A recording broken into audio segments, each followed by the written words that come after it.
Welcome to the PMDD Healing Summit, where the world's top experts share hope, guidance, and next steps for your PMDD healing journey.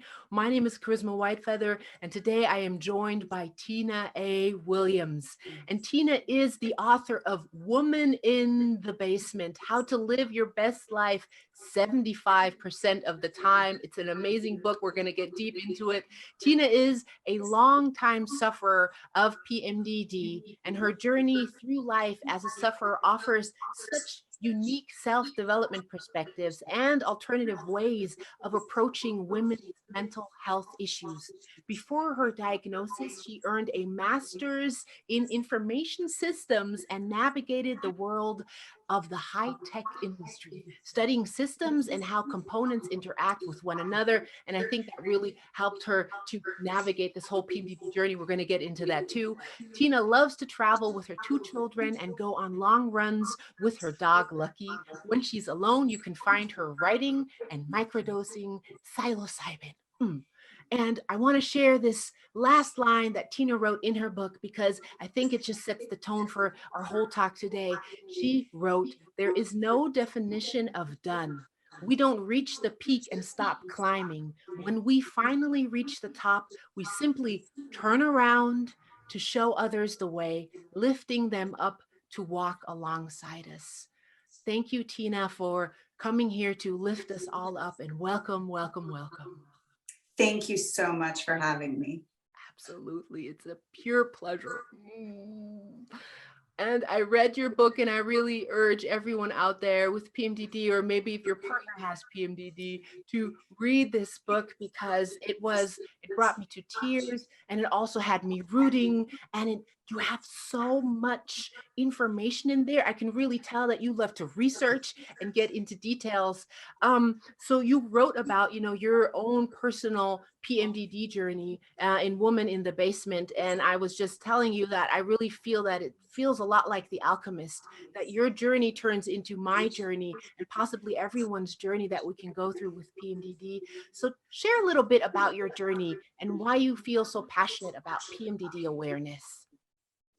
Yeah, I think the biggest thing with my journey that was really, I think the hardest challenge for me was the fact that it took 20 years.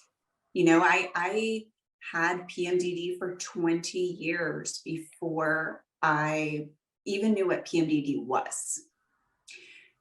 So, the book, it really kind of takes you through that journey. It's looking back on, those 20 years of what it was like and the ups and downs and, the challenges and all of that. And I think at the end of that, I did the self-reflection. I looked, I realized what was going on. I researched, I learned about PMDD. But after 20 years, there was trauma.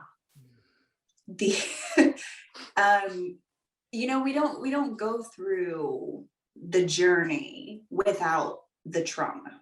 And even when we learn how to manage our symptoms, we still need to have that space where we look at it objectively and say, this has been a traumatic experience. And, so I think that's kind of, the book is both of those things. It's the journey, but then it's the healing part. So, but that is why awareness is so incredibly important to me because, I was 13 when I started having PMDD symptoms. So 20 years is far too long for someone to suffer without proper, medical treatment and care and guidance and all of that. So I think just awareness is so important. And I'm just very passionate about it. I don't want that next generation to go through that, right? Absolutely. I hear you. Thank goodness it's PMDD Awareness Month right now. Yes, And I yes. hear you because I look back at my past, in my college years, I I trashed my college room, like, and I know now, oh my gosh, that was PMDD. Now it all makes sense, but there is so much trauma there, also so much shame that needs to be healed. Oh, and Yes. so much guilt, definitely. So thank you for bringing that up, Yes. and that's why that awareness is so important. Yes. Right. Right. And in your book, because I love this whole 75-25%. So the tagline of your book is How to Live Your Best Life 75% of the time. Could you talk a little bit about that 75% and the 25%? Yes, yes. So when I finally realized what PMDD was, kind of what I was dealing with, what I was up against, I got the diagnosis, and I had a certain respect for the disorder. I realized that it was incredibly, it can be very debilitating. You know, this is a powerful thing that we are all fighting, right? Yeah. And so I learned this. I wanted to give it some space. I wanted to give my PMDD some respect that it deserved, right? So I said, okay, 25% of the time, you know, that's when I experienced symptoms. And I wanted to kind of allow that 25% of the time, whatever needed to happen, whatever I needed to do to cope, I gave myself that opportunity to do that. But in the same breath, I said, I have 75% left. And so in that 75%, I am going to, you know, be the best person that I am. I'm going to do the things that I want to do. And I'm going to, you know, continue to live a life that I want to live. So I think it's just, you know, so that breakdown, that kind of system worked well for me. Yeah. I love that breakdown. I was like, wow, this is so great, because sometimes I know we can feel like PMDD is our whole life. And to kind of bring Exactly. into remembrance, okay, it really sucks this 25% of the time, but look, I have 75% that I can do with what I need to do for me. So that was Yes. pretty uplifting. Yes, for sure. Oh, so in your book, you share, and just every page is just so full of goodness. I took so many notes. That when you were diagnosed with PMDD, that like your doctors and they said that they wanted to put you on antidepressants. They put you on the Mhm. pill and they wanted to put you on antidepressants, but you kind of were like a little bit hesitant to do that, and that's when you started doing your own research. Um, Right. so, what do you think, in your opinion, do we need to do to start living 75% of our lives in the best way that we can? Hmm. Hmm. So, you know, I think that the first thing, in order to really be the best possible version of ourselves during that 75%, is that 25%, you have to find a way to, you know, manage, and whatever that means for you, right? We know that's so different across the board, but you know, looking back, um, one of the things I realized was that the decisions that I made during that time, they were incredibly impactful for my life. And it was because I was in a place of, um, you know, very negative thoughts. And I just, so that was the first thing is, you know, we have to find a way to manage those symptoms so that we can kind of keep our lives together. Right. um yeah, Yeah. so That's really, and I love what you're saying there, finding something to manage our symptoms, finding what works. And that's what really struck me about your journey, this curiosity and all this research. You're like, Mhm. this doesn't really work. And they didn't really do studies, like it's that Yeah, was something. And that's kind of why I brought the summit together and all these different kind of experts. So right, someone right. might feel called to this thing, maybe not to this thing, but find something here. So that little nugget. So let's go into something Exactly. that was part and is part of your journey, magic mushrooms. And I know in the forums there's so much interest and there's some kind of a bit of a hush hush, people don't really want to talk about it. So Right. let's just be, I don't know, pioneers here for the first ever PMDD Healing Summit. So could you share why you think that magic mushrooms, the psilocybin, why that helped you? Yes. So I think there's a couple of different things there. One, from my research, right? This wasn't something that I just jumped into Mm. and I'm like, hey, I'm gonna go, try this thing. I did a ton of research before, as it's outlined in my book, right? I read the studies, I read, I looked through the communities, I looked through the experts. So that was a big part of it, is that I knew what I was getting into, Mhm. right? And so taking the first step to become extremely educated and knowledgeable about it, Yeah. um, that was helpful.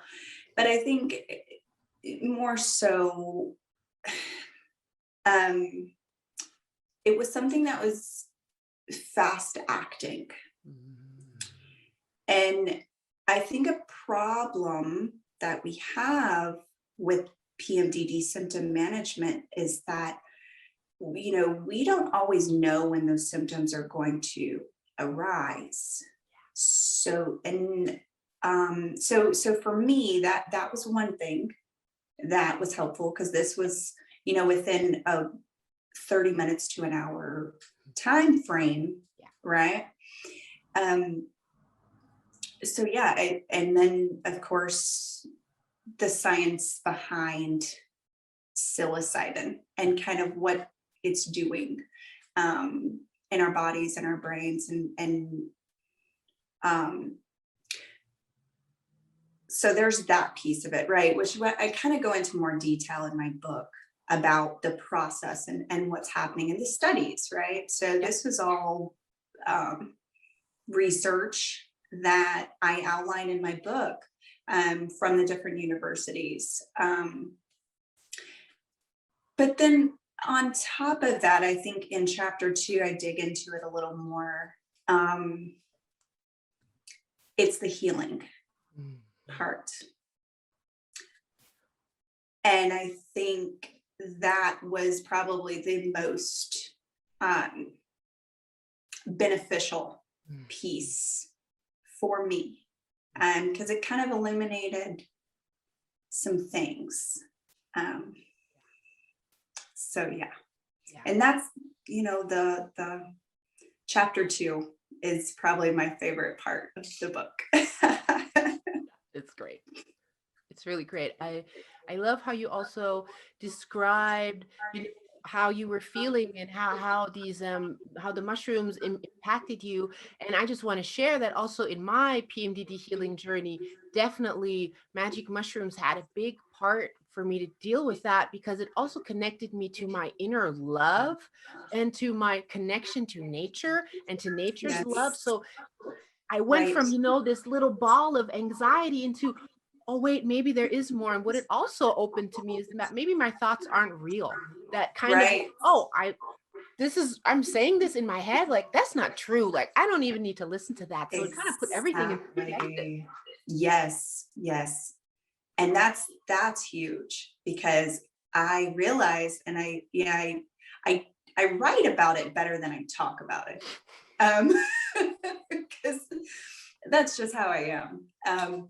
But it kind of illuminated that my thoughts, every month when this was happening, that this is wrong. It's incorrect. It's not correct.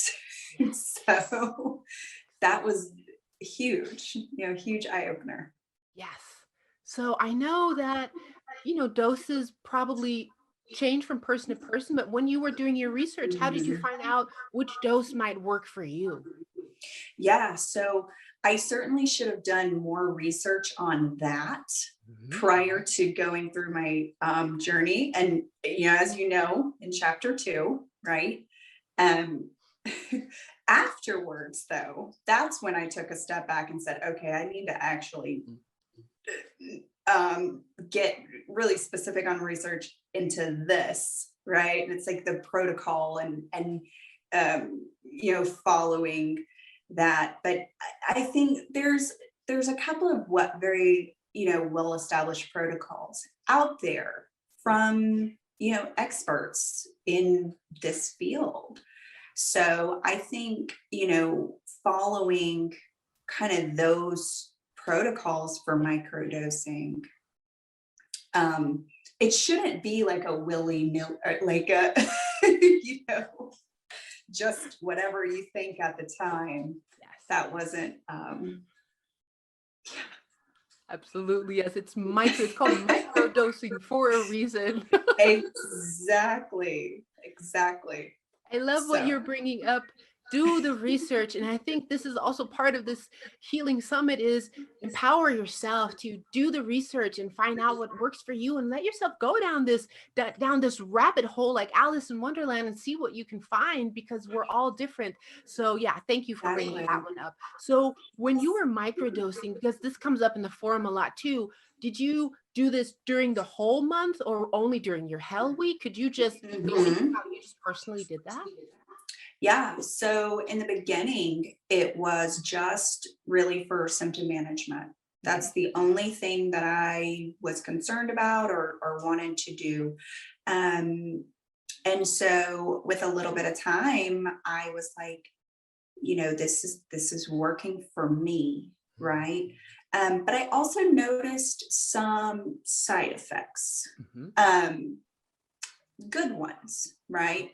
When I was outside in nature, when I was walking the dog or just going for a jog or whatever was going on, I felt like you said, there's a sense of connection, Mhm. Yes. right? Yes. Or even just a little bit with the colors, the leaves Yeah. were a green that Mm. I had never paid attention to these things before, Yeah. right? So those kind of side effects, it was just like a more grounded Mhm. sense of well-being in general. Um, and so then I did the every 3 day kind of protocol for a while. And that that was very helpful. That also helped with, the healing and kind of the trauma. So, Thank you. So if somebody were researching this, would this be like microdosing protocol? Is this what they would have to put into Google? Is that what that's called? yeah. So there's two different ones that I'm aware of, and there Uh-huh. may be more, but there's two experts kind of in this field, James Fadiman and Okay. then also Paul Stamets. And they both have, websites and protocols out there online where, they've just compiled a lot of data, a lot of research. And so, yeah, there's a ton of information out there. Great, thank you. I'm gonna look those up and I'm gonna put them below the interview so someone who's might be interested in this because I do want to say I know it sounds a bit there's a stigma around this whole thing and I know it has been Yes. magic mushrooms and all these things have been vilified by the government and by Right. our parents and I know that so much stigma around this. I just want to say that there is research on this, and there Yes. universities, doctors, people have researched this, and they help as, for example, antidepressant alternatives. It's proven Yes. absolutely. Why do you think there's such a stigma around this? Um, y- so it's probably, it's the same thing as why there's a stigma around the menstrual cycle, Oh, you know? I I mean, if we think about it like that, it is how we have been taught to think about something, right? And so with PMDD, that's one of the first things that I was trying to get over is like, okay, this isn't PMS. This isn't, and even I had to get over that, right? And I'm the one experiencing it. So I had to unlearn some things so I could give PMDD the respect it deserved, right? Yes. And so I think it's the same thing for psychedelics. We have this idea of what they are. And when we look at the science and we actually understand, it's just not the case. Absolutely agreed. We have these images of people going crazy and doing all these wild things and dancing around naked in San Francisco. If that's something you want to do, you can, but you don't have to. Yeah, I hear you. I love that you saw this connection with the menstrual cycle, the stigmatization. That just blew my mind because, yeah, you're right. We have to unlearn maybe some things, relearn our own way. Right. Well, and understand, I'm big on research. I'm big on science. I'm big on, we have to unravel that so that we can, progress. Absolutely. Ooh, thank you for that. Ooh, this is really juicy. I hope y'all are taking notes out there. And thank you. Ooh, this is getting really, really good. I want to bring it back because, of course, you talk about, magic mushroom, psilocybin, all these things, but your book is also, how do I say this? It's like it's like a self-empowerment guide. It's really like, oh, wow. And I want to bring up one chapter, and it just popped into my mind because this was such a strong chapter. It was the part where your boyfriend, you were going to move in together in Indiana, and then your PMDD started rising and it started telling you all these things that are horrible about you, why you're not worthy of this relationship and of this man. And I feel that so many people with PMDD can really resonate with that, because that was part of my journey as well, pushing away a loved one because of these unworthy thoughts. Could you, I'm not sure, that question just wanted to come up. Could you speak a little bit about how we can be with that, or how we can reframe that? Yeah. So that was really a interesting kind of scene, if you will. We can call it a scene in my experience. It's one that sticks with me because it was so incredibly extreme. Right. So I think with PMDD, it can be very confusing because when these thoughts and these ideas come up, our brains have to have a way to make sense of this. So if we don't know that we have PMDD, then the way that we make sense of it is like, oh no, this relationship is bad, or this person is horrible, or whatever it is, it's the situation, it's the job, or the something's broken. But in reality, what is broken is our self-talk during that time, right? So I really just think it's so much awareness, because once I was aware of what was going on, that changed the game, right? I don't have experiences like that anymore where I react to that. So I think that's it. I hope that answered the question. Absolutely, yes, because you're bringing up awareness, and we're saying, oh, it's PMDD Awareness Month. More people need to be aware of PMDD, but most of all, we need to be aware of our PMDD. And when it's the PMDD talking to maybe not break up with this person or file the divorce Right. papers, but to maybe wait it out for just a few more days. So yes, Exactly. that was Yes. really great. I also love in your book, you say something about happy, and you say to say we just want to be happy is vague and lacks individualized meaning. You says that every person that we need to define our own happy. So how do you think can we begin doing that? Yeah. So I think, and I walk through this in my book a little bit in more detail, but it's the biggest thing is we know what makes us unhappy, Mm, right? It's pretty, those kind of negative emotions, the things that scare us or the things that make us feel bad, we can pick that out pretty easily. And so I think that's the first key is like, let's look at that first. Let's identify what that is. And then we can kind of do this systematic approach where we can, um, you know, walk backwards from there and say, what is the opposite of this? So I go through this whole synonym, or, I go through yes. this whole mapping thing in my book because that's just how my brain works. But I need a system for things, right?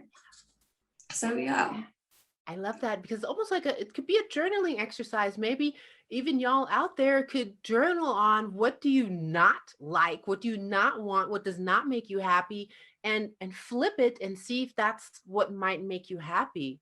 yeah. Maybe share it in the Facebook group what comes up.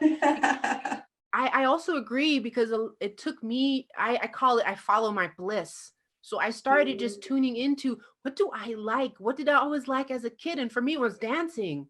And just dancing led me to slowly find my purpose. So I really like that you say we need to find our own happy because it's individual for everybody. Mm. Right, I right. really, I really love that.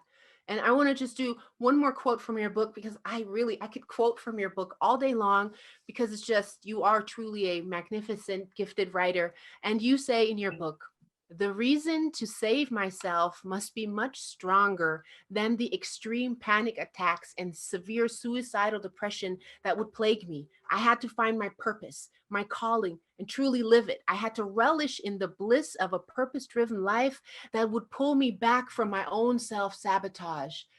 And wow, yes. So, how do you feel? How could we tap into our purpose, or how did you tap into into your purpose? Maybe that could be a guideline for us. Yeah.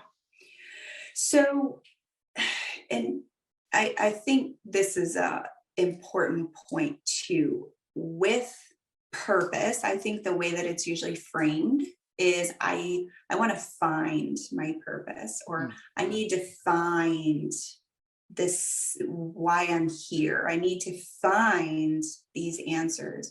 And I think what I realized was that it's not something that it's not lost. It's not something that's lost. It's something that is within us. It's something that's already there. And I think it's a part of who we are, right? So when I and it's about listening versus finding something, right? So that was my experience, was when I took a step back and really started doing the things that I wanted to do to manage my symptoms. That's what I did. I started writing. Um, and I loved it. And then I kept writing and I loved it more. And so I think it's the stopping and the being still and making space for that. Beautiful. Yes. Rather than trying to go out there and find it, to go within and to listen to whatever Right. comes through, what's already there. Ooh, thank you. That's really, really amazing. Thank you so much. we're almost at time, but is there something that we haven't talked about yet that you would like to talk about? Something that was really pivotal in your journey of healing? So, I think the biggest thing for me was I started asking for help. Mm. And that was weird for me. That was a strange feeling because I'm not one that would do that. So I think, that was a big turning point. And it was even weird for the people that I asked. Even Yes. though they were super supportive, they were just like, this is odd. Um, so, go ahead and just get that out of the way. That's important. Get through that kind of comfort zone. Yes. Thank Yeah. you. Because I know also for me, because I'm like this powerful, independent woman, I don't want to ask for help Yeah. because that seemed weak to me. So, in what Uh, ways did you ask for help? Did you ask for help like during your Hell Week, or so you could honor yourself? What did yeah. that look like? Yeah. So I asked mostly for my ex-husband, of all people, who was extremely supportive. And so those conversations were interesting, but it just works. And when you make the space to honor yourself,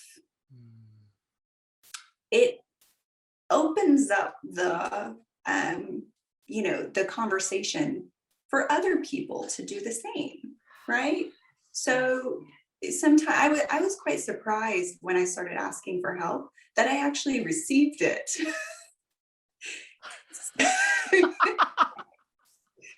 So that was cool. That was good. That is great. And receiving is not always so easy. So, thank you for bringing that in, that asking for help.